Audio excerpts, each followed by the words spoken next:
guys, what is going on? Happy Sunday to all of you. Hope you all had a very, very great Thanksgiving. I sure did. I had technically 3 rounds of Thanksgiving, 2 on Thursday, 1 yesterday, but it was just busy for the holidays for a few days, so now I'm here live doing some stuff today. So what's going on, guys? This is the Club of the Man 1993, and today we are live to talk about this past week's episode of AEW Dynamite. Thanksgiving Eve Dynamite, of course, as they call it, took place on November 24th, 2021 in Chicago, Illinois, the hometown of CM Punk. So this review, we're definitely going to go out of order, because let's face it, this was a good show, but it was as good as it was. I mean, most of the show was good. I didn't hate this show, but when people look back on the show, they're only going to remember it for one thing, and that's that opening segment, that 20-minute promo war between CM Punk and MJF. And because of that, because that was the most noteworthy thing, that once it happened at the beginning of the show, it could not be topped off, I'm saving that for last. I'm talking about that for last. I have literally the notes from the promo war up and ready. I'm literally reading that word for word. That was 2 of the best in the business of all time on the microphone. I mean, it's too early to say that for MJF, but it's definitely always, safe to say that about CM Punk. I mean, again, MJF is still new. He's still early in his career, but he already is one of the best in the business today. And of course, this promo wars is going to go down as a big moment for him as well too. But that, like I said, that is going to be saved for last, because CM Punk just had a match tonight, which was this past week, which was him and QT Marshall, which Punk won. I mean, the only thing I will say about that is they did give it kind of a little bit too much time. Like, again, I'm sorry, just QT Marshall, he's not that special. He's not that special. And I feel like they give a little too much time between Punk and Marshall for their match. But the thing people want to talk about, of course, is that promo, which, again, I will wait and keep that towards the end. But let's roll into talk about the rest of the show. Again, we are live. Again, this show took place in Chicago, Illinois, this past Wednesday night on Thanksgiving Eve, which I was plucking breadcrumbs and doing a virtual trivia night with my cousins. And I also, what else did I do? Oh yeah, I watched Survivor, where, of course, if you're a Survivor fan, didn't get to see this past week's episode, cover your ears, they voted out Shan. And I know a lot of people, including my family, was happy about that, because they wanted her out. Anyways, though, we'll talk about it, because yes, this was, I will say that everything else was decent on this show. There was a few things that I definitely liked a little bit more, though, for sure. So I definitely thought I gave it a pretty good grade, I thought. That promo war, of course, definitely made this from just a solid show to a great show. But there were a few other things I definitely want to give a little more credit to. So we'll talk about that as we roll into, of course, Chicago was loud and awesome as always, of course, especially with Punk back and everything. We got Tyler in a live chat who gave this show a C+, okay?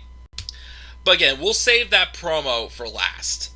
Let's go to, again, Punk defeated QT Marshall, and that was that for him, except for that promo. There was an interview backstage where Christian Cage was with the Jurassic Express, saying they have the kind of momentum that leaves you feeling unbeatable. And he puts over Jurassic Express as being number 1 ranked for the tag titles. He's confident that he's going to make sure that they win the tag titles. So I guess we're probably going to be getting sometime soon. I keep hearing rumors that there's going to be I think on January 8th or so, there's going to be some type of a special, or I can't remember when it was, where it's kind of like AEW's version of Night of Champions. They're going to be having all the belts being defended. I can't remember when it was next month, but that's what I think a lot of people are thinking. They're going to have Hangman Adam Page and Bryan Danielson have their match. And we also could be getting maybe the Lucha Bros and Jurassic Express. I wonder, though, since Christian Cage is still kind of like sticking by their side, I wonder if that's starting to tease a heel turn for Christian Cage. Just maybe, I don't know. We'll see, though, but I do find that interesting, of course, that he wants to be involved and make sure that they win the tag titles. You also have a segment where Eddie Kingston cuts a promo calling out Daniel Garcia of 2.0, who roll up and tell him that his Players Tribune article was, and it read like a guy that was satisfied, and that's great, but he's not hungry anymore. 2.0 is here to help because they couldn't help Jon Moxley, which sets off Eddie Kingston, of course, because Moxley, of course, is, again, taking care of himself right now. And Garcia throws a drink at him, and Eddie sees red and has to be held back from fighting them. So that's a feud, just a filler feud for now for him. We also had this match with the Gun Club, recent heels, and Bear Country. Gun Club won, but afterwards Sting and Darby Allin came out and took out the Gun Club, who just recently started feuding with. And then we had that. Okay, yes, it's Battle of the Belts on January 8th. So that's that special where a lot of people think actually it's a Saturday night. Yeah, because that is a Saturday. It's a Saturday night special not next month, almost next month, but in 2 months, well, a month and a half, whatever. Yeah, I don't know if I'll be able to watch that though because I'm gonna be in Vegas for a week and I'm leaving the 9th, so we'll see. But I definitely would like to check that out for sure. But that's gonna be a special they're having next month, Battle of the Belts. So maybe we'll see. You got Danielson and Hangman Adam Page. And then maybe again what we're seeing here, Jurassic Express and Lucha Bros. We also have a promo with Adam Cole and Bobby Fish talking about how everything has sucked lately and they're all family, and when best friends though walk past, they start bickering, and Cole says they'll prove they're the real best friends around here, which I think they said for a match from Rampage this past week, I think it was. And then we have this little shocking little turn of events here.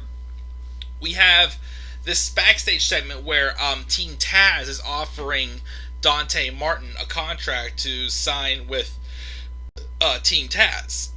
Taz tells Leo Rush that he has no idea why he's here, and Leo says anything Dante goes through him.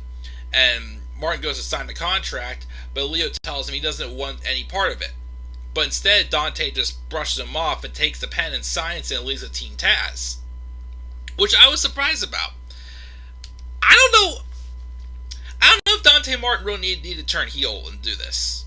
Unless this is one of those like pseudo things where it's like he tricks them and whatnot, because to be fair, I felt like the pairing with Dante Martin and Leo Rush should have been setting up for Leo Rush to be established in the AEW as a heel. And whenever, I can't remember who was Dante Martin's tag partner from Top Flight. I can't remember what his name was.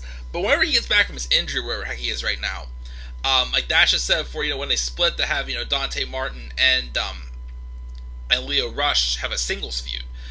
So we'll see where this goes. Like, this definitely caught me by surprise. But like I said, this could be just like a pseudo type heel turn, even though was there really much of a story between these two teams yet, though, where it had to go, that route of sorts. I don't know. But that one was like a we'll see where that one goes thing. We also have Britt Baker having an insert promo talking about how pleased she'll be no longer be the only champion in DMD, as Jamie Hayter was taking on her longtime rival and the woman that she knows is her biggest threat to her women's title, Thunder Rosa. It's for the quarterfinals of the TBS Championship Tournament. The winner, of course, will go on to face Jade Cargill in the semifinals. This is a good match also. Again, Jamie Hayter I've definitely always had an interest in for sure, and I feel like this was probably, in my opinion, her best match. The noteworthy part of this match, though, actually came towards the end of the match, where obviously Britt and Rebel were outside the ring, in Jamie's corner. Rebel runs interference, and then Britt tries to break up the hold. And it looks like that she was going to super kick Thunder Rosa, but she stalled and held up. Instead, Jamie Hayter's the one who gets eaten with the super kick there. And then that would lead to Thunder Rosa to gain the victory. And afterwards, Jamie Hayter was mad and she pushed Britt Baker and Rebel away.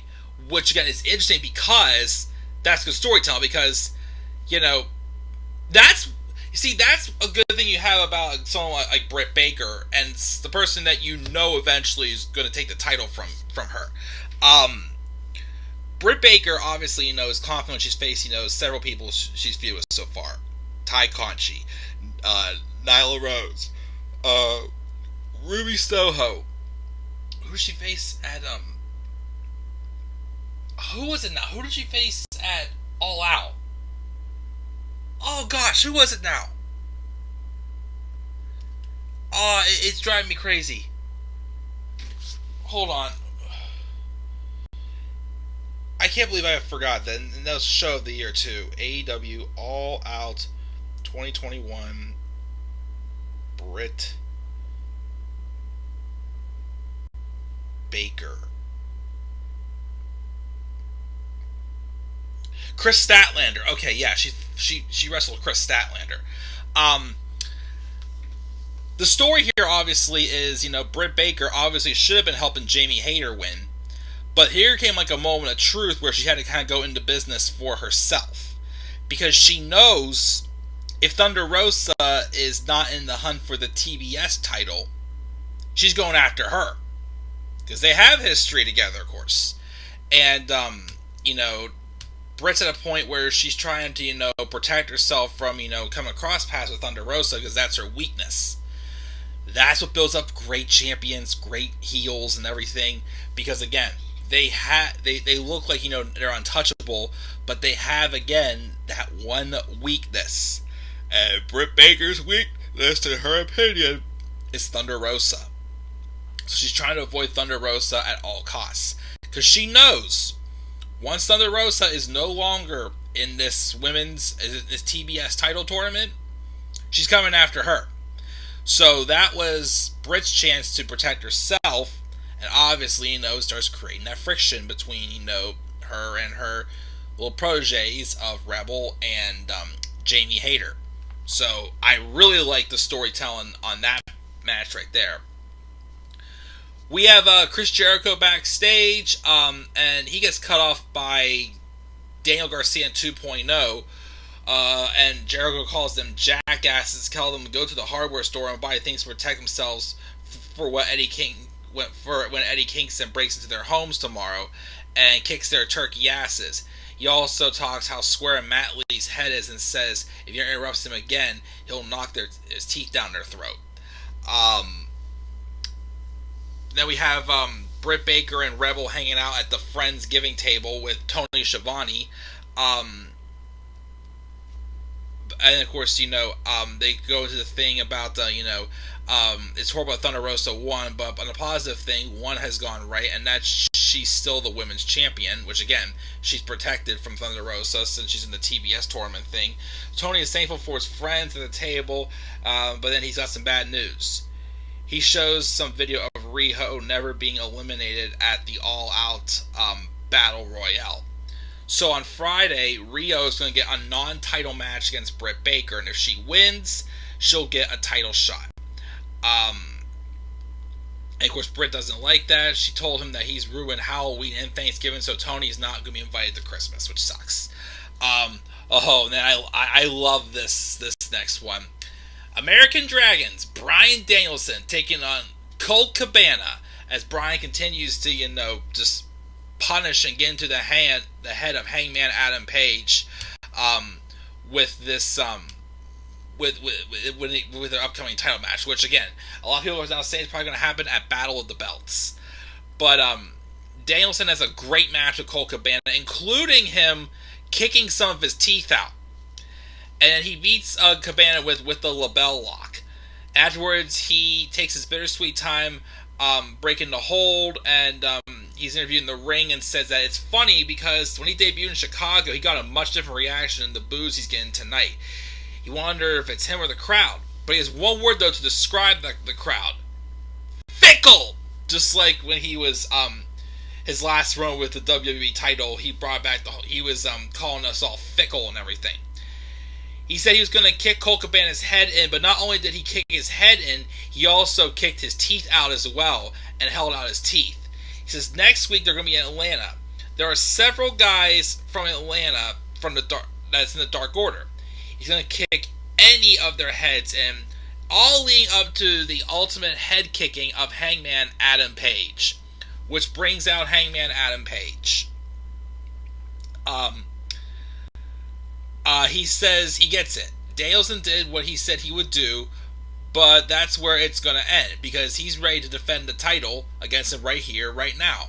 But Bryan says that, of course, he'd say that after Bryan wrestled a match. He's not cowboy shit. That's coward shit, he said. Page says he doesn't want to do the match right now. He's not leaving Chicago without a fight. And since Bryan just had a match, he'll make it fair and give him the first shot. Bryan tells him not to insult him like that and hauls off with a palm strike.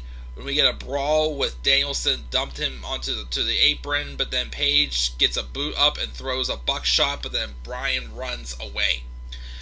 So, again, I just continue to say that I do love the direction they've gone with this feud with Danielson and Page, which he thought was supposed to be just like a regular, like pushover, like, filler feud for Page. Again, Danielson was like, nope, not doing it that way. I know that people want to see Hangman win this match. I'm putting him over. If I'm putting him over, I'm getting all the babyface reaction to him, and I'm taking all the heat. So, again, he literally started by heating himself up to be a heel in Virginia, and now he's continuing to do it here as he continues to, again, he doesn't want to fight Hangman yet because he knows he can out-wrestle him, but he also knows that he's vulnerable mentally, so he's going to literally, just tear him down mentally until he's ready to until he feels like, he's vulnerable enough to face him. I love the story. Again, it's just, Bryan Danielson, again, just knows what's up. That's why you gotta love him. But that was good. We also get a hype reel for Chris Statlander and Ruby Soho, which is the final quarterfinal match of the TBS Championship Tournament. Looking forward to that for sure. And then we have the main event. The main event, which is Cody Rhodes and Death Triangle's Pac, Penta El Zero Miedo, and Rey Fenix taking on Malachi Black, FTR, Cash Wheeler and Dak Harwood, and Andrade El Idolo. Again, this is a good match, but I keep saying, I've lost interest. Because, like I said, unless this is turning Cody heel, at this point, it's just pointless and it's gone on too long. Like, Cody Rhodes threw his belt into the crowd. They threw the belt right back at him.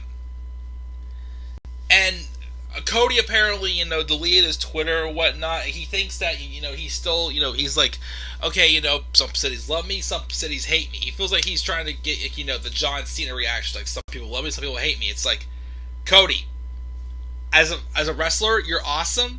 What you've done to the business is awesome. But again, you're getting booed everywhere you go.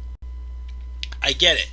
He doesn't want to be a heel. He doesn't want to be turned. It goes to a story where he turned his back on the company, a company that he made and whatnot. But he's got to do it. He has got to do it because, like I said, again, if not, he's gonna get booed.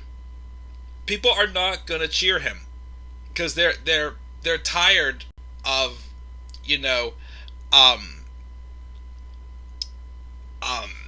again, you can't get people are just tired of this babyface character. Like I said, they're not for it anymore. Like I said, he's got to go heel.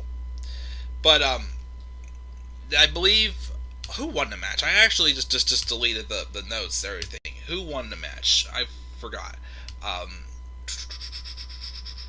already also X'd out of the cage side seats notes I needed for the promo war. The heels won. The heels won. That's right. Okay. Oh, here it is. And that was all that. Before you get to the promo war live chat, Tyler says you can't say non-title match. It's championship contenders match. Oh well. I mean, that's what they call it in AEW. If it was WWE, yeah, I'd rant on that. But it's whatever. All right, let's talk about that promo, and then we're getting out of here. So, of course, back from the beginning of the show, it opened up with CM Punk coming out, and he was going to be having the match with QT Marshall, which again he eventually would win. But then he was immediately interrupted by the man who he refused a handshake from, Maxwell Jacob Friedman. He comes out and he says it feels good to be interrupted, and says Punk really hurt his feelings when he turned down his handshake last week. Almost as bad as he quit and took his ball like a little bitch. But you know what was great? The pipe bomb. Legendary. A great promo, and it's far to say the pipe bomb is Punk's best moment. But the thing is every MJF moment, he claims, is the best. Unlike Punk, he's not a one-trick pony.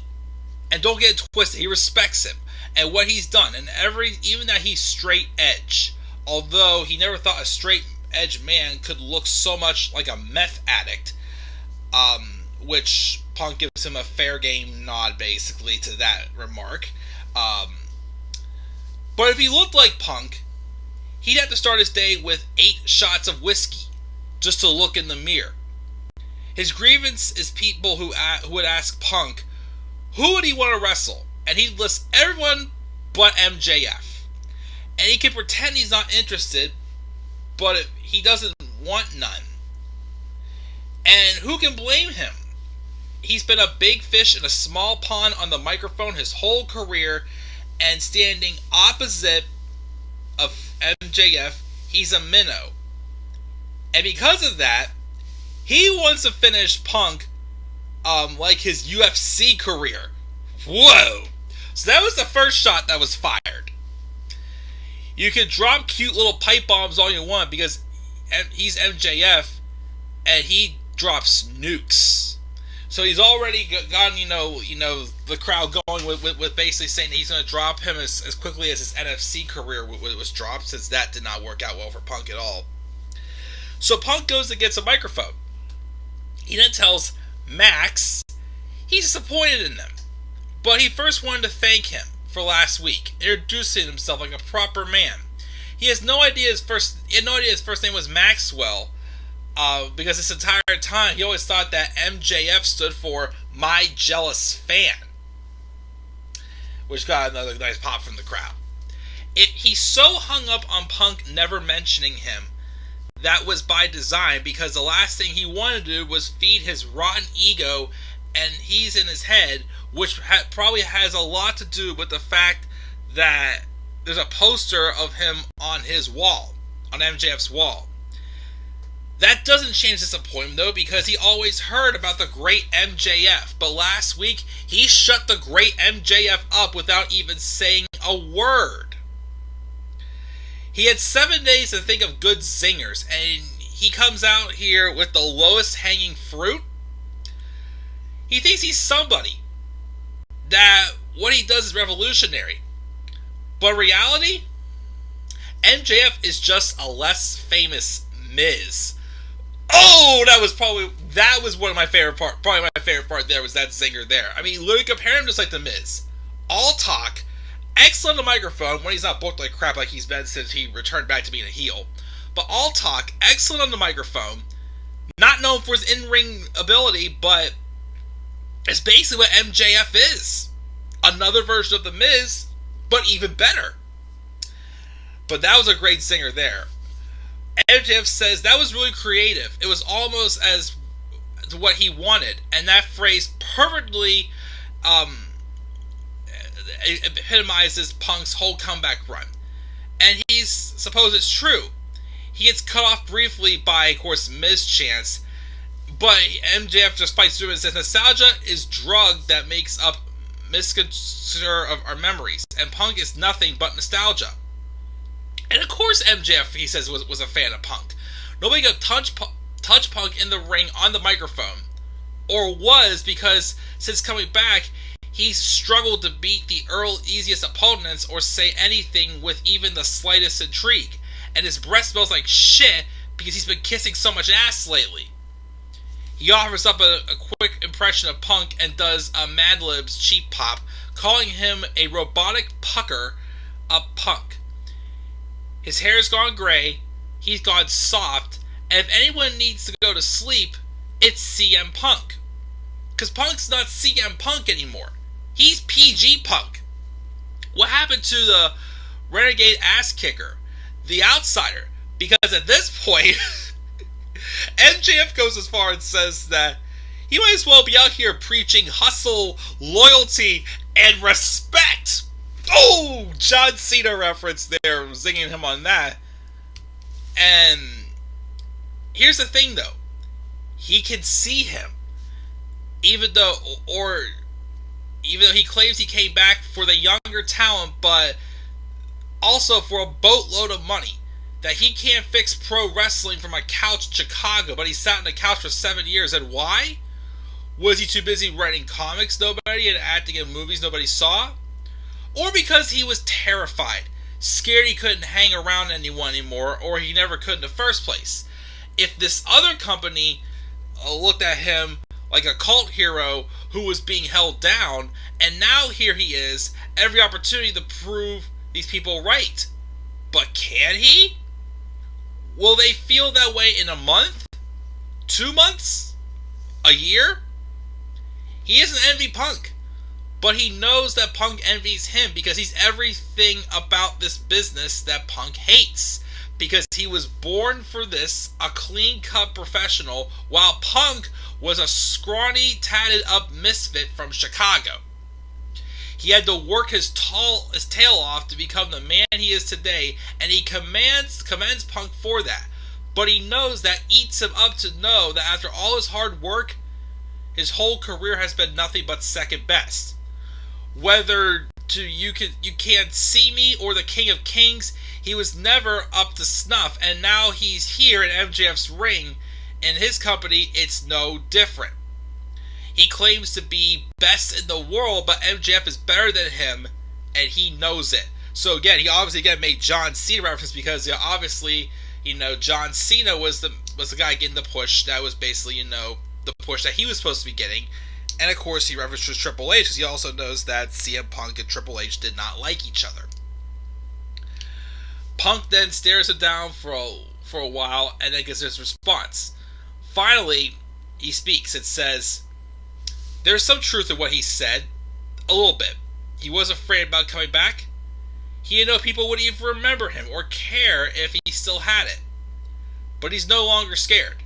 He's certainly not scared of MJF because the timing might not match up, but he was selling out Madison Square Garden when MJF was on Rosie O'Donnell, which is apparently is playback to some little cameo appearance he did when he was little on a Rosie O'Donnell show, which I think I watched the other day, which was pretty funny, and of course the crowd popped for that one because he was trying to embarrass MJF there. You want to sing a song right now, Max? You're gonna stand in the ring with a professional. You're gonna make the New York Times again. But this time, next time you make the New York Times, unfortunately, it's going to be when you're in the obituaries because he's enrolling in a college his parents can't pay for, which gets also a good pop. MJF can't back up shit without his backup. FTR, Sean Spears, Wardlow. He never mentioned MJF because he didn't need to. He went for the heart and soul of AEW and Darby Allin, and that chews up MJF that he didn't pick him first. He beat Darby. He didn't need a diamond ring to do it. He spent so much time talking about being the most powerful of the four pillars, but he doesn't realize, though, he was replaced by Britt Baker. Crowd pops for that. MJF talks too much. They call Chicago the second city, and he'll wear number 2 like a bullet. Because when you burn him to the ground, he builds right back up atop the smoldering embers. And who's the man around here? It ain't Max, because the only way that MJF is going to be the man around here is if he lasts long enough for Tony Khan to have a daughter he can marry. That actually may be my favorite line of the night, because he obviously is referring to, that was a shot towards Triple H. That was a shot towards him, because basically saying, you're going to marry into the business if Tony Khan has a daughter for him to marry. Oh, that was a great singer. And the only thing he can think that's better welcome back gift to the fans than ice cream bars is punching MJF in his little needle crotch for now. Which MJF takes his jacket and scarf while he's about to fight, but then he rolls out of the ring instead, and that's when we went to the break and they had the match. But, oh man, the zingers in that. The Rosie O'Donnell one, the one with, MJF comparing him to John Cena, saying, you might as well be preaching hustle, loyalty, and respect. I can see you, basically. When Punk basically called him the newest Miz, that was great. The Rosie O'Donnell one. But of course, I think, I know I said before, the thing about the Miz is my favorite, but let's be real. I think the best one after reading through it again was definitely the one with where he basically said that, the only way you're going to last around here, if you last that long, is if Tony Khan has a daughter that you can marry. Oh, he went there. I loved it. That's my promo of the year. I mean, we didn't think anything could top off Eddie Kingston and CM Punk. And that's just the first round. Like, this feud is going to get more and more personal. Once it gets more personal, the zingers are really going to come out even deeper than what they did on this one. But it's like, if they went this deep already, I'm dying to see where they're going to go with this next. There's going to be at least a couple more of these promo wars. And they're definitely going to be even better because they're actually going to put in the time to do it. I cannot wait for that. I cannot wait to see that. But, yeah, that's my review of Dynamite from this past week. For the rest of the day, I'm just going to be, doing Seinfeld reviews. That's my plan. Seinfeld reviews for the rest of the day. There's going to be 6 episodes because the next disc has a 2-parter on it. So there's going to be a total of 6 episodes that I'm going to be reviewing next. And I'm excited to do that. But guys, with all that being said, I gave Dynamite a B+ for this week. B+, great show. Yep, we'll see what happens next. So, that's it, guys. What are your thoughts this week's episode of Dynamite? Leave your thoughts down in the comment section below. Be sure to always slap a like on the video and subscribe for more content to my channel. And follow me on Twitter as well at DemandAirBoy93. Until then, guys, I'm checking out. I'll see you all later. Have a good rest of your Sunday. If you're traveling home from the holidays, hopefully your travel's safe. Have a great rest of the day and have a great start to your week, guys. Peace out, everybody.